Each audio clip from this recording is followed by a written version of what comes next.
My name is Trevor Pumnea. I'm with the Recreation, Sport, and Tourism Management program at the University of Idaho. So in this region, there are about 6 disc golf courses from here to Lewiston. We have a beautiful course here on the University of Idaho campus. The sport of disc golf's been around since the 70s, but we didn't really see the exponential growth until probably the early 2000s. And right now, there are 3.5 courses going in the ground every single day. Disc golf is a game similar to golf, where you throw from a tee area and try and hole out on a pin or a basket, which is designed to catch the disc.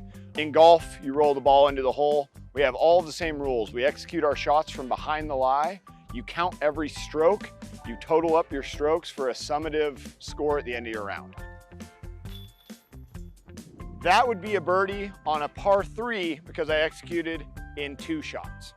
The cool thing about the sport is it's really accessible, or it can be. It has the capacity to be.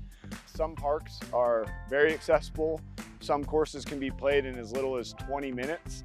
Other courses take as long as 6 hours. It takes a long time to get really good at disc golf, but it doesn't take any time to play disc golf. You could literally pick up one disc for $10 if they're available, and you can go play for free. Get out and golf.